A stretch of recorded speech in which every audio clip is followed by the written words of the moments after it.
Record. Hi, this is Madhav here from Remote Marketing Podcast, and today I'm super glad to welcome the first official guest on the podcast, Brenna. She is the head of marketing at Doist, the makers behind two very popular apps called Todoist and Twist, and they've got like over 13 million users. And you know what's my favorite part? They are a 100% remote team. So welcome to the show, Brenna. And just, if I've said something wrong here in this, like, is that 13 million users of its 100% remote team? Feel free to let me know about that. Yeah, well, we actually hit our 20 million sign up milestone for Todoist recently. So we're excited about that for sure. Even though we aren't too into vanity metrics, like that was pretty exciting anyway. Wow, 20 But million otherwise, users. yep, you sound good. We're 100% remote, 68 people in 25 different countries, I think. That is amazing. Yeah, 20 million users. And Doist has been around for like how many years now? Well, Todoist was started in 2007. Our founder, Amir, was in university and basically needed a digital tool to keep track of all the stuff that he needed to do. And at the time, there wasn't as many options as there are today. So he just kind of created Todoist himself and put it online, and kind of the rest is history. But Doist, I would say, it all started as Todoist, and then, this concept of Doist as, leaders in the remote workspace and things like that. I tend to think that sort of formed after our first in-person retreat, which was in 2015, which is the first time everybody met each other, basically. And I always feel like there was a before and after that first retreat. So according to my personal experience, Doist has been around since 2015, but legally and technically it's been around this whole time. But that's interesting because I think I listened to a couple of your podcasts before. You joined the company in 2012, right? Yes. So it was 3 years of working together, and then you finally met in person? Yeah, so I had met Amir and Alan, who is our COO. And I think I met one other person from the team, but besides that, I had never met anybody. Yeah, for 3 years. And it's not like we were working together either. Like Amir and Alan and I were all living in Santiago, Chile at the time, but we'd never worked in the same office together. So yeah, that was really momentous for me, and I think for a lot of other people in the team, to like finally put faces with, the people who you've been collaborating with for so long. It was really, really a special moment. Yeah, I'm sure. I was also with the remote team for like 4 years. It's something called Hub Stuff, and we met for the first time after like 2.5 years. It was just like the best thing, like, because before that it was literally like people, like faces on Slack. Like you never knew if these were real people until you actually met them. So that was funny. But but I'm actually very curious right now. Like, so 2012 is when you met the founder. So like, how did that kind of end up you becoming like the first marketing hire at Doist? Well, I actually met Amir, and this is really bad because I can never remember if it was 2010 or 2011. So the backstory to that is that I was working in this program called Startup Chile, which was part of the Ministry of Economy of the Chilean government. And this program brought international entrepreneurs, startup founders to Chile for a period of 6 months for, and they gave everybody a $40,000 equity-free grant, basically. So Amir was part of this program, I believe, as the first batch of participants. So I was actually working as the head of communications and PR for this program, Startup Chile, and then Amir came on as one of the participants, and I kind of got to know him through that. And then I left Startup Chile to start my own sort of boutique tech PR firm. So I was working with a lot of startups in Latin America, and some VC firms and things like that. And I ended up starting to do some freelance work for Amir in 2012. And then I just started doing more and more work and taking on more and more responsibilities. And ultimately, I came on full time, I think, in 2014 Oh, okay. to do it. Yeah. Okay. So All right. it was a gradual, gradual thing, I suppose.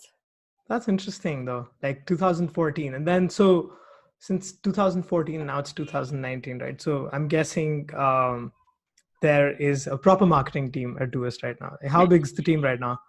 Yeah. So we have, I think, 7 or 8 people. It's kind of hard to put a number on it, to be honest, because we have like a business development team that works really, really closely with the marketing team. So technically, they're not part of my team, but I tend to assume that they are because I like having more people on my team. And but we have one person who focuses on product marketing, one person who is the editor of our blog. We have another person who oversees social media and other types of content.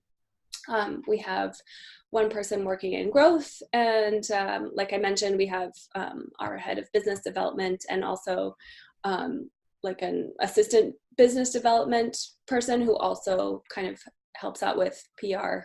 And he also focuses on localization because we translate all of our apps and marketing materials into 19 or 20 different languages. So Oh, that's a lot of wow. work.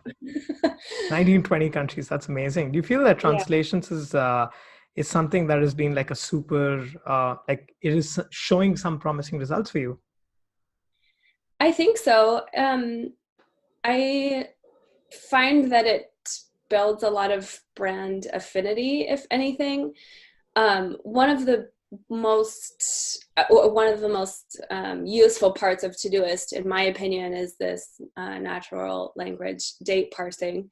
And we actually have this natural language date parsing available in all of the different languages we have. So if you say like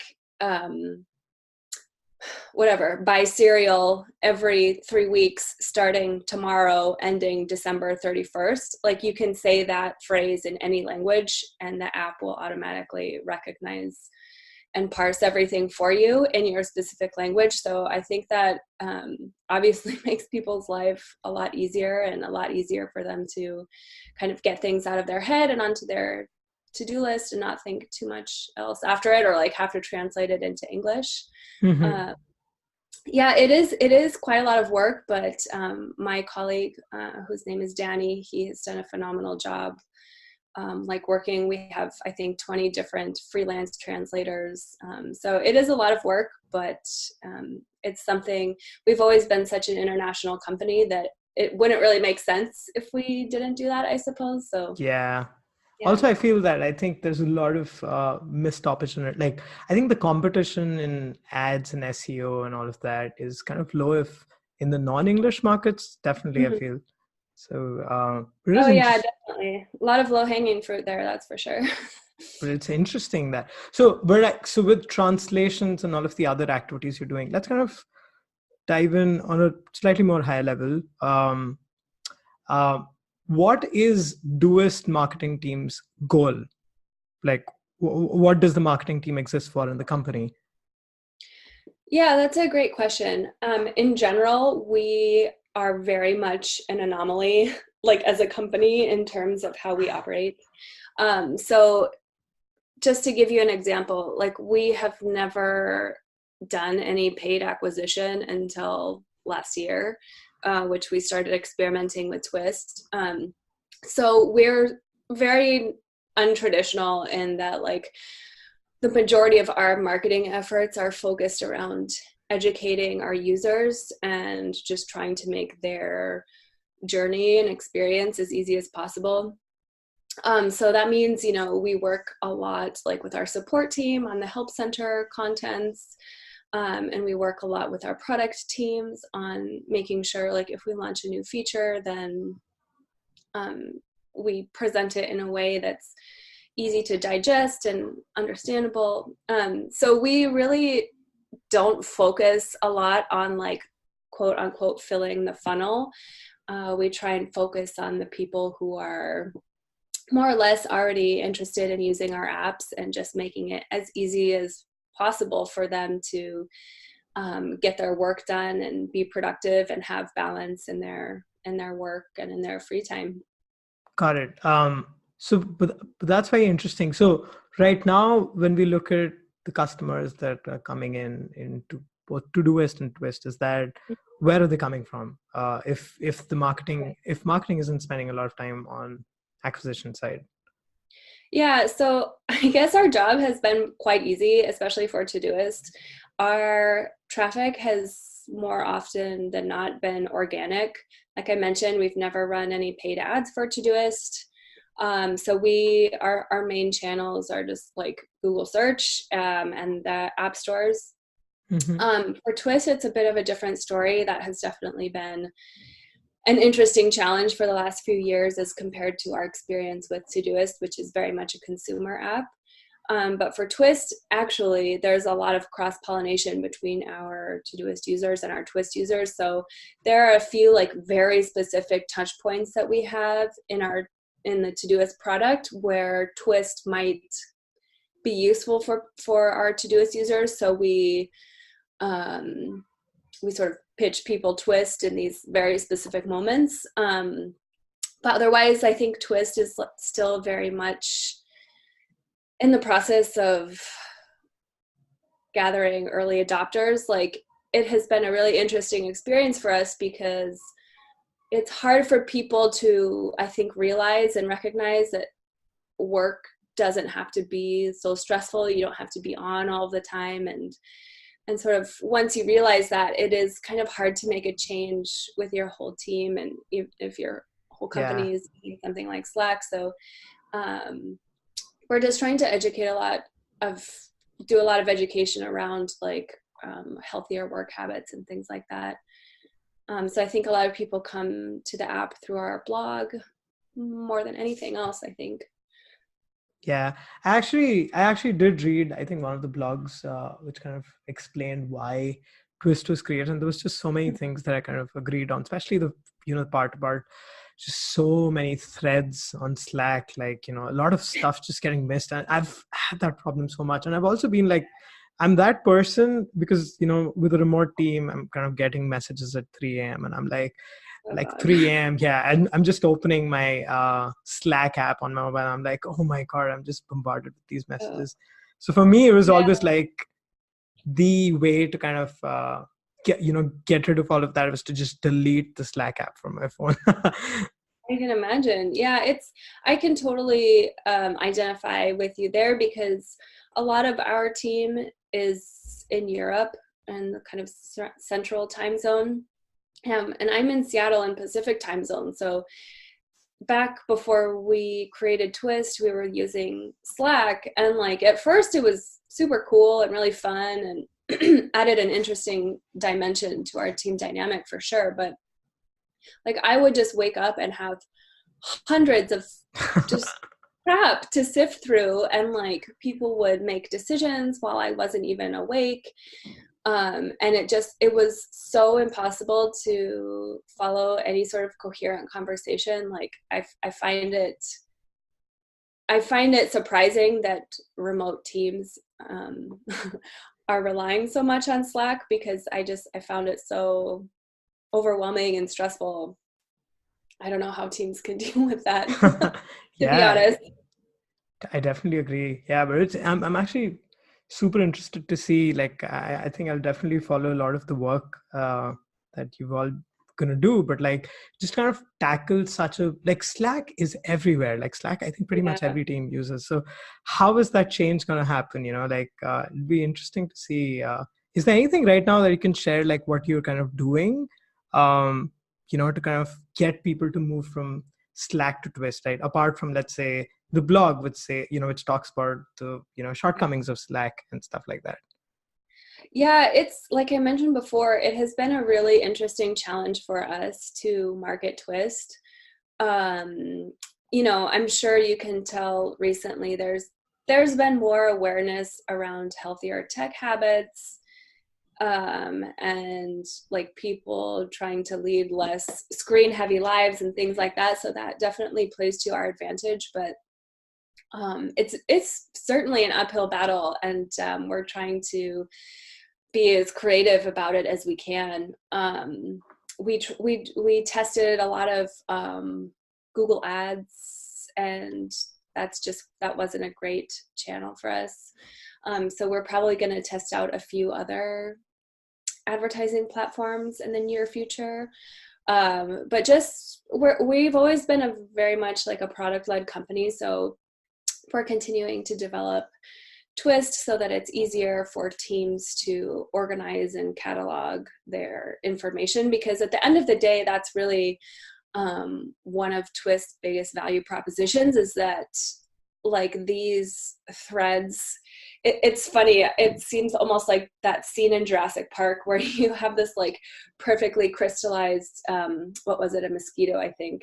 Mm-hmm. It's like you can go back in time and Todoist and see a thread from I don't know 2015 and see the whole conversation like perfectly in context and in its original state. So just making it easier for users to use Todoist as a tool of like a knowledge base. And Right. we recently launched this content initiative called the Todoist Remote Work Guides. And those are like very, very long form pieces of content that focus on like all of the logistics and aspects of running a remote company. And we do touch on Todoist there because for us, like being asynchronous is so key to everything that we do. Like, if we have team members in Taiwan and they can't be like expecting an immediate Yeah. response from me in Seattle, and I can't be expecting the same, so we have like built a lot of knowledge around the concept of asynchronous communication. So yeah, we're still in the process of like trial and error, trying and seeing what works, and Yeah. if it doesn't, move on and keep experimenting. Yeah, no, but I hope something works out. I've been trying out Twist now. Yeah, just like an alternative to Slack. But anyway, but it's interesting. So when you've got like, that's an app like Twist where, it's an uphill battle and stuff like that, Mhm. right? So there are obviously, when the team meets together, there's always going to be, the other teams are always going to ask, it's like, what's marketing doing, what are they what results have they achieved, all of that. So how do you kind of like, you're kind of like the face of the marketing team, so when you're kind of in there, how do you manage all of conveying these requirements to these results and requirements and the decisions you took to the whole team, to the leadership Yeah. team? How do you do that? Yeah, so I mean, I would say 99% of our communication happens in Twist. Mm-hmm. So anytime we make a decision or anything, like we tend to catalog it in a Twist thread. Um, for example, like we recently had a marketing retreat in Montreal in September. Um, and we were focusing actually a lot on Todoist this time around. And last year we were in Budapest and we like focused a lot on Twist initiatives. So a lot of it depends on like the status of the product. Like I mentioned, we're a very product heavy company. So, Twist, for example, is in the process of coming up with some new features and kind of like heads down development mode. So for us, it makes sense to focus more on Todoist. And so basically like explaining yourself in a thread, and we have a really high trust culture. So I haven't really met a ton of pushback yet for the time being, just because I think we put a lot of trust in our teammates, and Okay. like I would say, for the engineering team, like you obviously know what's best. I'm going to trust your decision making. Right. Yeah. So when so just a quick question here. So do you right now, with all of the activities that you're doing in marketing, I saw that you've got this. I've been subscribed to this really cool newsletter that you have, Balance and Ambition. Mm-hmm. Right, it's got just amazing content, and Yeah. I've been subscribed to it for a while. So you've got these newsletter initiatives, you've got translations, you've got ads, all of that, right? So do you kind of have like an assigned marketing budget? Like, did the leadership team assign you a particular budget, or is that just mostly ad hoc? Like, That's a really kind of funny question, just because always in the past we've had like a very ad hoc budget, like, oh, I would like to sponsor this event. Okay. Or like, I would like to, sponsor this newsletter. Okay. But actually this year and last year was kind of the first time we had like a very set budget for the whole year. So as ridiculous as it sounds, like this is kind of a new thing for us. So we basically come up with like our marketing roadmap, which runs in parallel to the product roadmap, and then just go from there. Like we this year, for example, invested in this Twist remote work guides content project. So we had some writers, a content agency that was helping us out a little bit on that. So that was like one investment we made.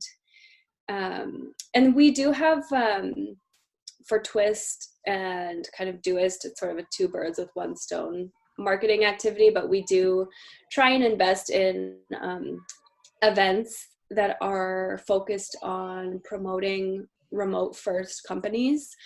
So we do try and like have a presence in those events and sponsor those. So that eats up like some part of our marketing budget.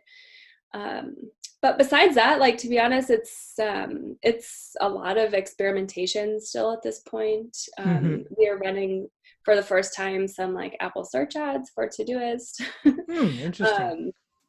Yeah, so we're still like experimenting with what a budget means for us, which sounds insane, but that's just the way that we've worked this whole time. So it is what it is.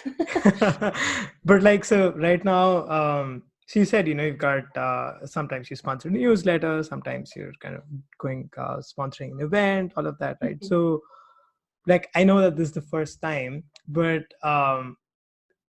over the years, as you've kind of decided that, let's do this remote work guide or whatever, right? Like, how do you kind of manage, like this budget? Like, how do you spend, where to spend what, like sponsoring an event, like on what parameters do you decide that these are the things that you want to kind of spend the money on? I guess to be honest, it's still quite ad hoc. We do get a ton of inquiries, like of different organizations and different kinds of events asking us for sponsorships, but we are in fact quite picky. And this is another interesting like aspect of our culture and the way we do marketing, is that we are very conscious of what we invest in and like the organizations that we tie our brand with. So we just know that, like, for example, for us, the concept of remote work is really kind of the basis to the Doist brand. And also it's very important for Twist. We've always marketed Twist as a tool for remote teamwork. So that's kind of a no-brainer, I guess, like invest in conferences that are like promoting this idea of remote work. And then, yeah. That's interesting. Okay. That makes sense. Yeah, no, it did. There's not a ton of like data science behind it. It's a lot of gut feeling and just like going off our past experiences, knowing what works, what doesn't, and experimenting from there. Yeah, I think that's how startups are, right? Like, they're just kind of throwing different irons in the fire, figuring out. Yeah, I wish I could say that there was like a more methodical approach, but but that makes, I can totally relate to that. But okay, so all right, so it's interesting, but kind of let's just step back a little bit. Yeah. let's go back to 2014, when you kind of started out at Doist, right? So I want to understand, like, at what point did you hire your first marketing team member? Like, why did you make that hire, and just all of those aspects there. Yeah, I that's a great question. It's just funny to think back, like how really scrappy we were. Like we were a very small company for a very long time, and we still are pretty small today.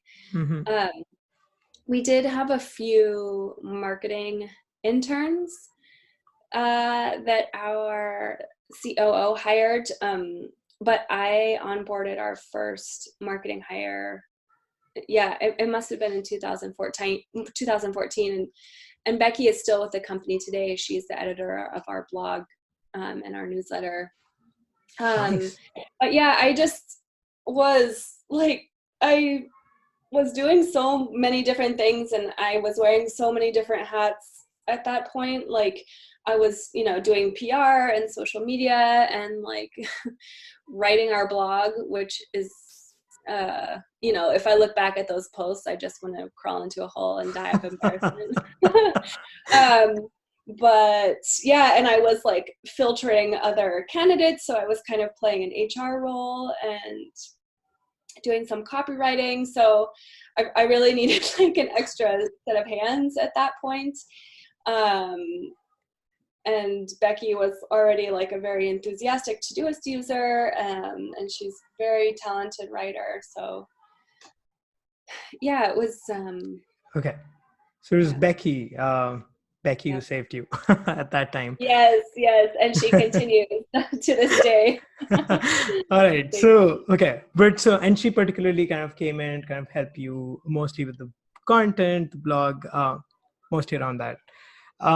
And now you say that right now the marketing team's about 7, 8 people, with some Mhm. salespeople kind of switching roles at some time. So I'm actually super interested to know that like you said, right? Like in the beginning, you had um, you had experience in PR, social media, Mhm. all of those things, right? Now you're hiring, like you've got a growth marketer, you've got a product marketer, and I saw on your Yeah, website that you've got a marketing designer position open, right? So, yeah. um, at like so with Becky, it was probably like you needed help with content, and she came in to kind of be the extra hand for you at that time. These are more specialized positions, growth marketer, product marketer. So Mhm. how did you feel the need for it? Like how do you how do you realize which roles to hire for? Like how did you realize that marketing designer is kind of the next role you want to add to the team? Yeah, I mean, that role specifically is sort of a specific situation just because the marketing designer that we had left to do a master's Hmm. program. Okay. But that's a great question because, like I had mentioned, I went in to work for Doist with a very specific skill set, almost exclusively being PR and communication. Hmm.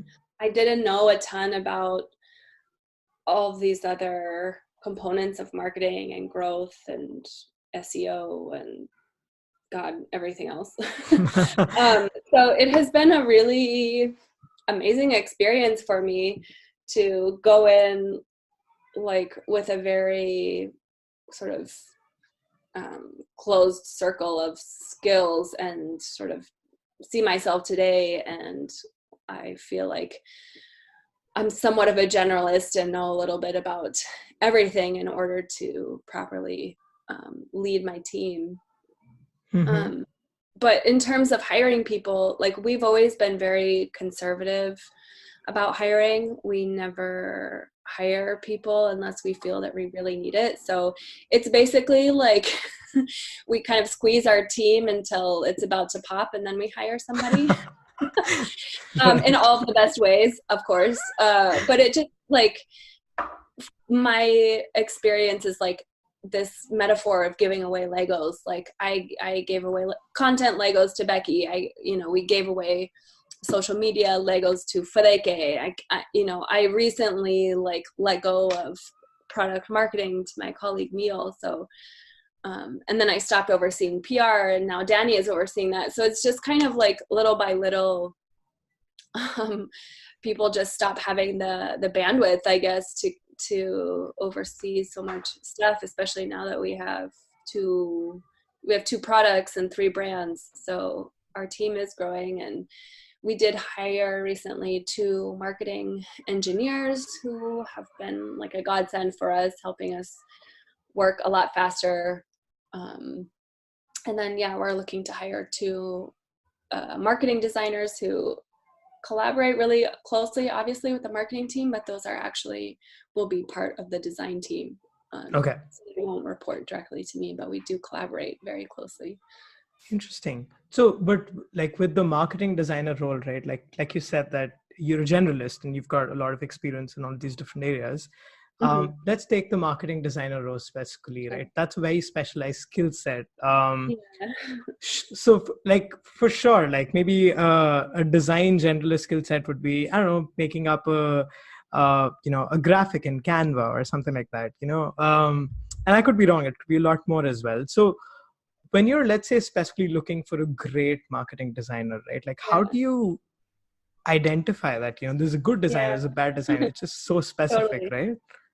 Yeah, and this is I always tell our HR person, like, I think I was a recruiter in my past life. Like, this is actually one of the things that I like most about my job is finding people who will fit our culture, because I feel like I know this really well. I've been with the company for a long time, and it's really exciting to like find people who you think could thrive at the company. So I mean, in this role specifically, like, I have a really clear vision of what projects these designers are going to work on. So it's anything from our websites, email design, logos, typography, branding, and things like that. So, I mean, once you have sort of that frame of reference, you can go in and see work samples and see if it kind of jives with the design style that we have. And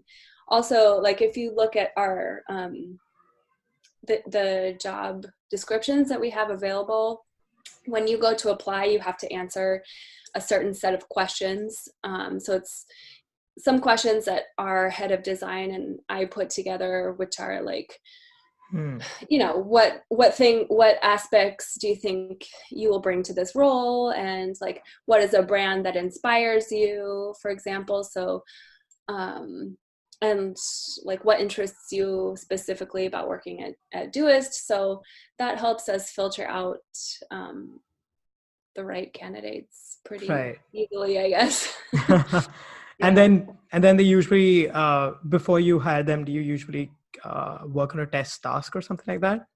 Yeah, exactly. So in this role that I'm on the hiring committee for, like, I'm the first interview everybody has. So I'm kind of like the Doist culture gatekeeper at this point. So if I feel that they'll be a good fit, then they move on to the test project. And then that's evaluated by somebody on our design team. And then they'll have an interview with Anna, who is our head of design. And if they pass that phase, then they have an interview with Alan, who is our COO. Got it. And then once somebody is hired, they do a 1 week mentorship with somebody on their team. So they'll go, in this case, I'm guessing they'll probably go and work with Anna in Portugal for a week, just to get some one-on-one time and get to know each other Okay. and make it easier to ask questions and things like that. Who is Anna? She's our head of design. Got it. Okay. Mhm. Yeah. Okay, cool. And okay, just one small question here and then we'll move on. I'm Yeah. actually super interested to understand this. So, the other thing that a lot of people also ask is that, let's say when you're hiring for, let's say you said you had a bunch of tasks already in your mind for the marketing designer, redesigning the email, redesigning the website. Are you never kind of scared that, a lot of these are probably like one-off projects, and once these projects are over, will you have recurring work for them? Oh my God. I have a list that it's like never ending of projects. Just because we always only ever had one marketing designer on Okay. our team, and so and we until recently we never had engineers that were dedicated to the marketing team. So we were always like pretty constrained in that aspect. So now that we have engineers, we can move a lot faster, and like we can actually prioritize a lot of these projects that we've been like leaving on the back burner for years. Like there's a lot of stuff that we've been wanting to work on for a very long time, but just haven't had the resources to be able to prioritize it. Oh yeah, there's a lot of work for these Okay. people. I can't wait for them to be hired because it's gonna be, Yeah. yeah, If it'll be there's a awesome. future marketing designers who's listening on the podcast, Yeah. don't join Get ready. them. No, okay. But it's interesting. And one last question on hiring, and then we'll move on. Sure. So let's say for the next, whichever the next person you're hiring, be it designer or anyone, right? Who do you prefer hiring specifically, a generalist or a specialist? I think that's a really great question because on our team, it's a super interesting dynamic because while each person on our team has like a very specific area that they see, they also have expertise elsewhere. So, for example, Fedeke, who I hired her to just be in charge of our social media, but it turns out that she's a magnificent writer. So she writes content for our blog. She oversees the Todoist Year in Review project. She's the one who oversaw the Twist Remote Guides project. So while everybody has their specific area of ownership, they also like really easily can fill in missing spots where necessary. So it's, to be honest, it's kind of a little bit of both. And that has worked really well for our team just because we're so small, and it's really nice to know that like everybody to some degree can have each other's backs, if that makes Hmm. sense. Right. So I would say it's almost 50-50. And like, I don't know, it's just everybody on our team has this sort of unique profile because like, for example, Hugo, who is our, he works in growth marketing, like he is very talented in terms of design and product. So he oversees a lot of projects that have to do with product, or he also helps me like, work on the landing pages and stuff like that. So uh, yeah, I would say about 50-50. It's really nice to have people who can do a little bit of everything but have their own skill set as well. Yeah. This is interesting. 50-50 of a generalist and Which makes it, specialist. I mean, it's an interesting debate. I see people talking about that a lot. Oh yeah. Like what is best, a generalist or a specialist? And I think you just have to know what works best for your team at the end of Yeah, the day. I definitely agree. Yeah.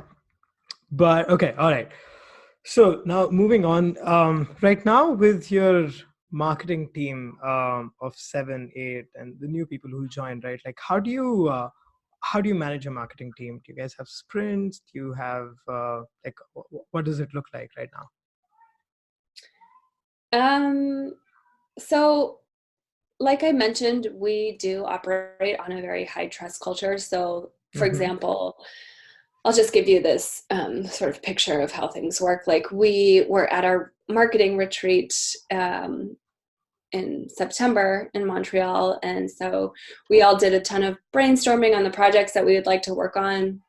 So we get home and start putting the puzzle pieces together, and to be honest, like it's really up to my teammates to take ownership of the things that they said that they were going to oversee and work on. So that means I sort of follow up with them and one-on-ones and make sure that like these projects are prioritized in our project management system. But I honestly like don't do a lot of hand holding, and I expect my teammates to follow through on what they say that they're going to do. Mm-hmm. And so my job is just to like help them achieve that. So if I can unblock something that's tripping them up, or like, sort of raise my voice and say that this needs to be prioritized, and like advocate for my team. That's what I do. But yeah, we don't do like we're very against like micromanaging and hand holding. So it Okay. seems to work pretty well, I What guess. project management app do you use? We don't use an app. We use Todoist and Twist for everything. Got it. But our system, which I was referring to before, we call it the DO system, which stands for Doist Objectives. Mm-hmm.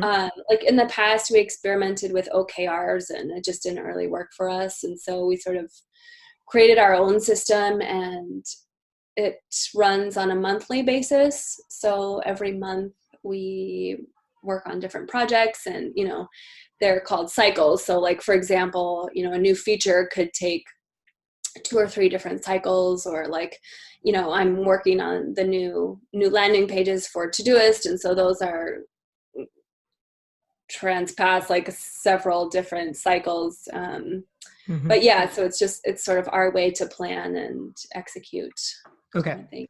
Yeah. Yes. So I'm just trying to understand. So right now, let's say, so you've got team members who are coming in with a lot of ideas, and you're kind of prioritizing them.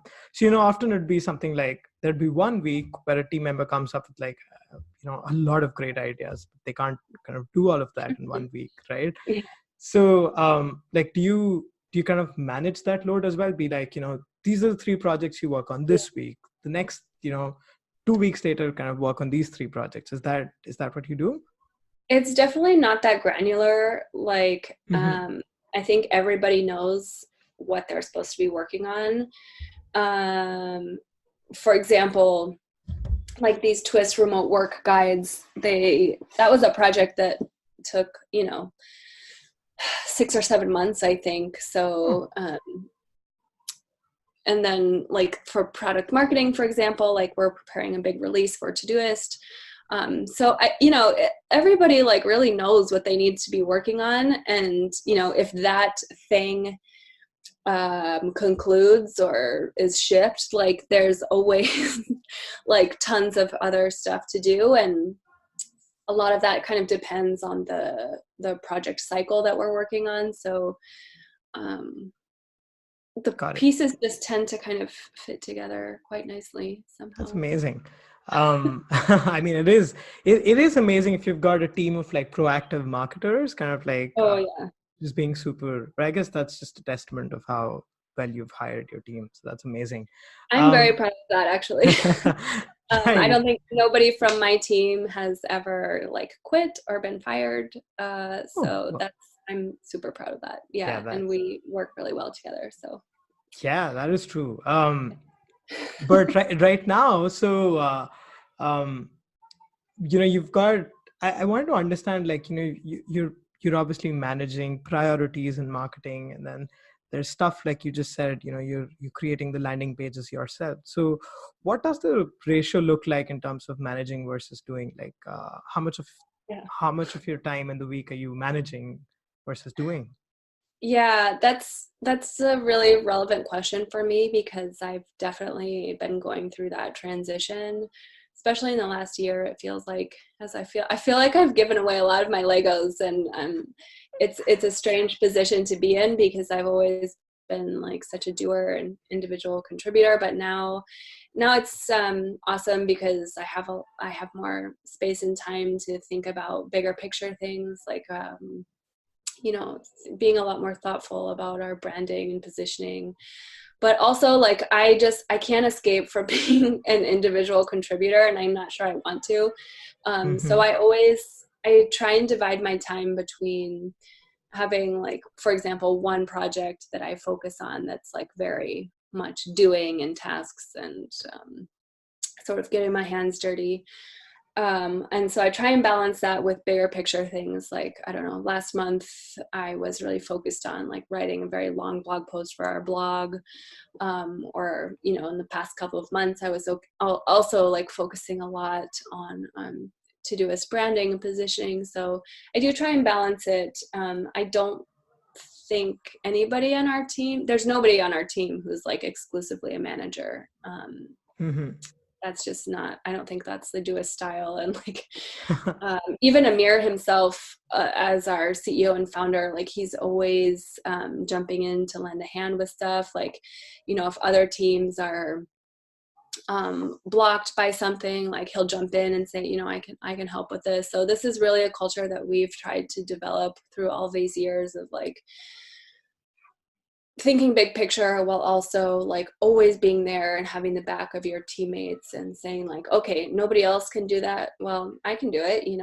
I have time and bandwidth. So yeah, Right. it seems to work out pretty well. Yeah, it's I've come to realize in this, in our conversation already, that Doist has their own Doist way of, kind of doing Oh marketing. yeah, we're quite an anomaly. But it is super interesting because it's just so refreshing. But like you said, you're also focusing a lot of your time on projects like branding, positioning, right? Mhm. Now, that's something I wanted to talk about. Next, like, so there's so much that you have to do on the marketing side. You're managing a team, you're doing some of your own projects and everything, right? Now, let's talk about your own growth, right? Yeah. Branding and positioning. Of course, we read about positioning here and there. You can read about it in books and everything. But like, um, how do you kind of get to it? Like, where do you even start? And I'm not talking specifically about positioning. I'm just talking about these large projects that kind of become the responsibilities of CMO when, let's say, you reach the size of what Doist is at 20 million users, right? So how do you kind of keep uh, updating and kind of, being able to Yeah. perform? Yeah, that's a great question. And it all kind of ties back to product at the end of the day for us, I think, because for example, I'll just tell you like the last a year and a half, maybe even, well, I would say a year and a half, maybe even 2 years, the Todoist team has like really gone back down into the deep foundations of Todoist, to rewrite a lot of things, um, and just like rewrite the codes,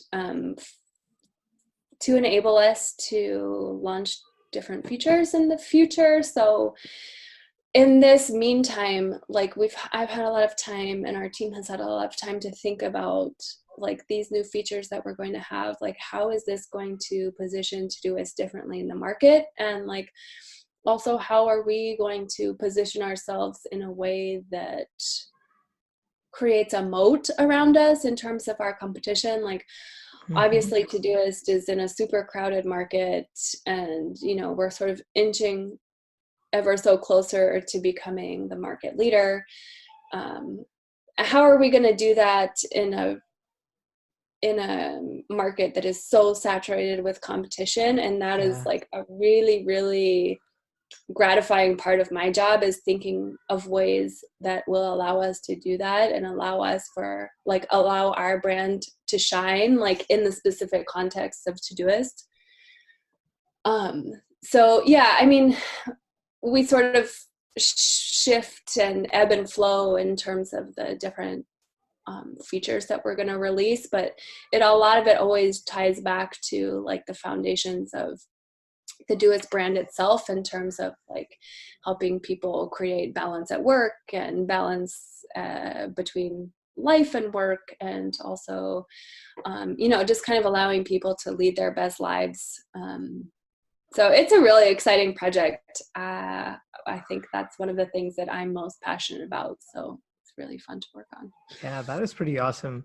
So, with these projects, these are particularly a little more complex projects. Do you Yeah. particularly, do you have a mentor, or like how do you kind of? No, I did have a mentor a while back. I was having a few calls with one of the VPs of marketing for MailChimp. Hmm. But at the end of the day, I felt that it was very hard for me to relate to a lot of advice that other people give, because Doist is so strange in the way that we work. Like we just don't operate the same as a lot of other companies. And so I think a lot of it is like kind of on my shoulders to learn and read and explore different brands and what works for other people and what doesn't. What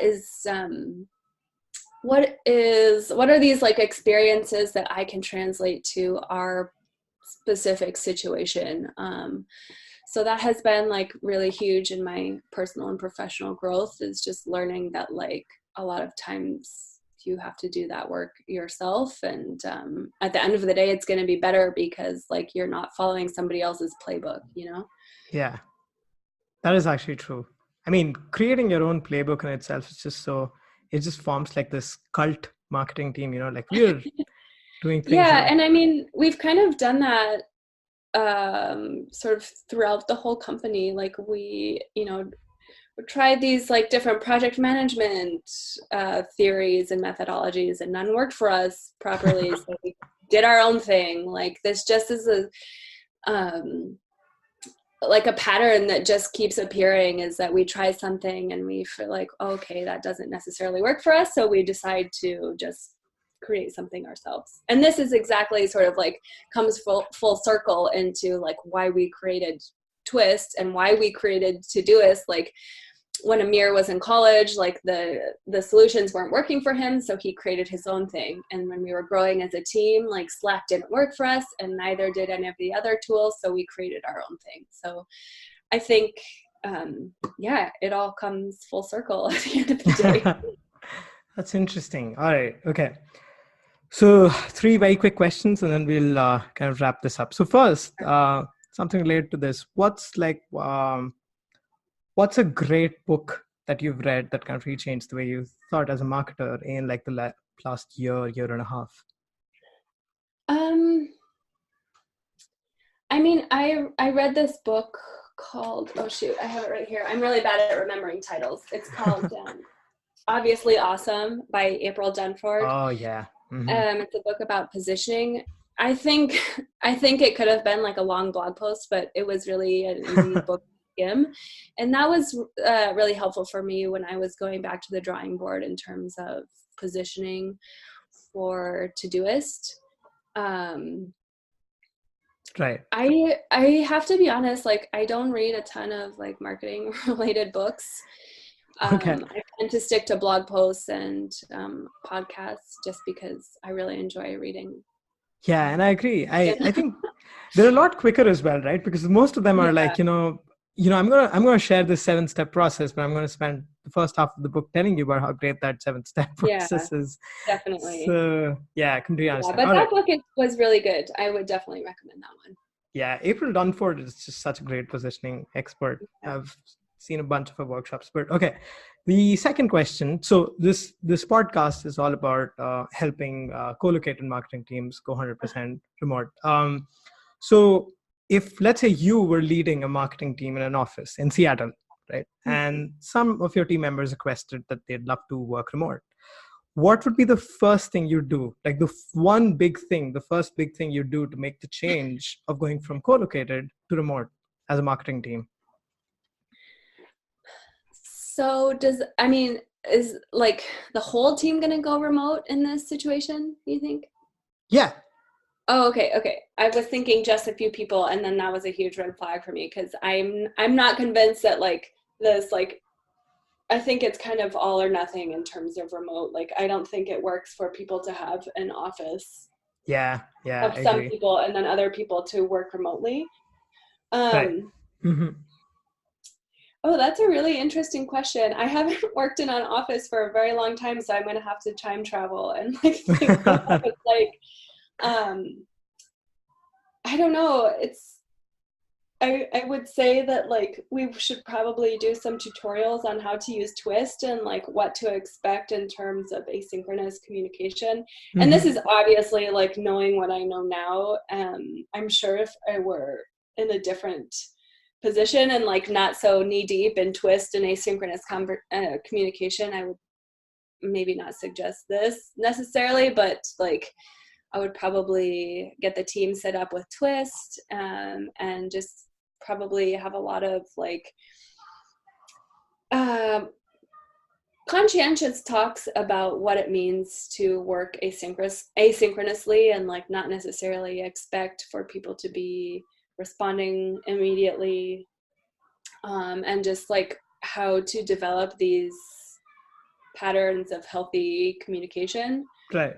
Not like responding one-liners, and like really taking time to be thoughtful about the threads and comments that you post. Right.